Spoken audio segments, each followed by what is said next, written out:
पिछले चंद हफ्तों से जो स्टेटमेंट्स महाराष्ट्र के सरकार के मिनिस्टर्स और चीफ मिनिस्टर तरफ से आ रहे हैं उसको देखने की जरूरत है। और सबसे बड़ा प्रोवोकेशन तो वो सत्ता में है, गवर्नमेंट में है, और गवर्नमेंट प्रोवोकेटिव स्टेटमेंट्स दे रही है। और बड़ा अफसोसनाक है, आप देख लीजिए पिछले 4-5 दिन पुराना स्टेटमेंट उठाकर देख लीजिए, तो ये वो खुद प्रोवोकेशन किए और उनको इस बात की अपनी जिम्मेदारी का एहसास भी नहीं है कि वो मंत्री हैं, मुख्यमंत्री हैं। और दूसरी बात यह है कि आपने कई तस्वीर किसी बादशाह के बनाकर जलाए पूरे महाराष्ट्र में, कोई रिएक्शन नहीं हुआ, तो आपको तकलीफ हो गई। तो आपने क्या किया कि कुरान की जो आयतें हैं, जो वर्सेस हैं कुरान के, जो एक कपड़े पर लिखी जाती हैं, उसको आपने जलाया। और जब ये हरकत हो रही थी तो उसी वक्त जाकर मुकामी वहाँ के जो मुसलमान और हिंदू लोग थे जाकर कंप्लेन किए डीसीपी को कि इसको रुकवाइए, देखिए ये जो कपड़ा है जिसपे कुरान करीम के आयतें लिखी हैं, वर्सेस लिखी है, मत करिए। जलाया गया, एक्शन नहीं लिए।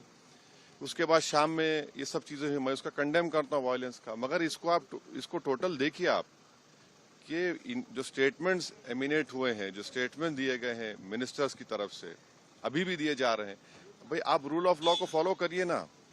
आप तो भारत के संविधान पर आपने ओथ लिया है, तो आप कैसे प्रोवोकेटिव स्टेटमेंट्स क्यों दे रहे हैं आप? भाई मुझे कोई चीज पसंद नहीं है, आपको कोई चीज पसंद नहीं है, तो कोई भी अपनी नापसंद का इजहार कानून को हाथ में ले करेगा क्या? ये देखने की जरूरत है। तो ये बहुत गलत हो रहा है, सरकार की जिम्मेदारी है, ये सरकार की गलती है, इंटेलिजेंस की फेलियर है।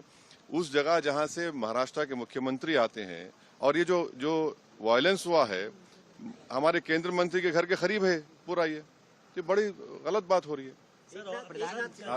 अब हो गया। सर, फडणवीस साहब ने कहा है कि ये बहुत रिग्रेटेबल है, बहुत दुख की बात है कि स्टेट एक्सचेकर से औरंगजेब के कब्र की देखभाल करनी पड़ती है।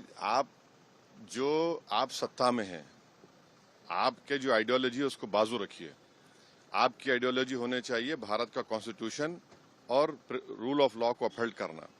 6 दिसंबर 1992 को क्या हुआ और उसके बाद सुप्रीम कोर्ट ने उसको एग्रीगियस एक्ट कहा, तो आप देख लीजिए, हुकूमत आपकी है, मंत्री आप हैं, रूल ऑफ लॉ आपको फॉलो करना है और आपको कॉन्स्टिट्यूशन के लिहाज से अपनी हुकूमत चलाना है।